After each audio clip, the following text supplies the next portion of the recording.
Ma'am पहली demand तो यही है कि जो वेंडर है वो अकाउंटेबल वेंडर इनको चुनना चाहिए, जो जिम्मेदार रहे, जिस पर संदेह ना हो, इन बच्चों को विश्वास रहे। एक अच्छा वेंडर होना चाहिए। एडिक्विटी को बैन किया जाए।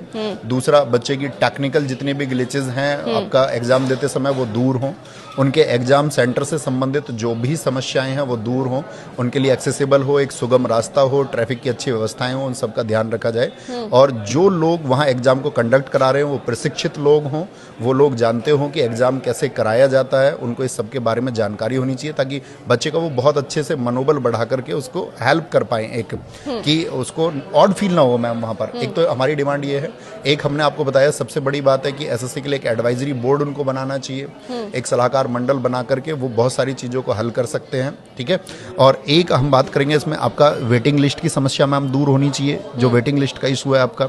और रॉन्ग क्वेश्चन एक इशू है सबसे बड़ा कि गलत क्वेश्चन आएंगे तो बच्चे उसके लिए पे नहीं करेंगे। और क्योंकि मैम गलत क्वेश्चन करते समय बच्चे का एग्जाम में जो टेम्परामेंट है वो चेंज हो जाता है, उसका संयम खो जाता है और उसकी वजह से बहुत सारी गड़बड़ियां होती है। और प्लस में आप उससे पैसा और ले रहे हो, बल्कि आपको तो उसके लिए बच्चे को कंपनसेशन देना चाहिए कि हम लोगों ने गलत क्वेश्चन दे दिया, इस समय पर आपका जो मेंटल टेम्परामेंट है वो चेंज हो गया होगा, आपको बड़ी गड़बड़ आई होगी। ठीक है। एक एग्जाम सेंटर्स मैम चाहे चॉइस ज़्यादा हो, आपका एग्जाम सेंटर चाहे तो 3 से आपका 5 भरा ले, लेकिन बच्चे की चॉइस से दे जहाँ वो जा सकता है, क्योंकि वो उन्हीं को चुनेगा। ठीक है। बच्चे के साथ सेंटर पे किसी तरह का दुर्व्यवहार नहीं होना चाहिए। टेक्निकल ग्लिचेस के बारे में हम आपसे बोल चुके हैं। और जैसे मैम सबसे बड़ा इशू एक ये भी है कि किसी एग्जाम का अभी फॉर्म निकला, जैसे कि मान के चलिए आपका एसएससी सीजीएल का फॉर्म निकला, अब एसएससी सीजीएल की ज्वाइनिंग नहीं हुई और दूसरे फॉर्म आ गए, तो पहले ज्वाइनिंग हो जाए, दूसरे फॉर्म तब आए सब लोगों के, क्योंकि वो नहीं तो बार बार रिपीट करता रहता है, बच्चा एग्जाम को देता रहता है, उसकी जॉब को और कोई लोग लेते रहते हैं हमेशा। तो ये सब चीज़ें हैं जिनके बारे में एसएससी को विचार करना होगा। और बहुत सारे मुद्दे हैं मैम जिस पे हमारा टीचर्स का डेलीगेशन एक बहुत अच्छे तरीके से हम वही डिमांड फिर रखेंगे कि आपका एसएससी चेयरमैन को मिलना चाहिए और डीओपीटी को मिलना चाहिए।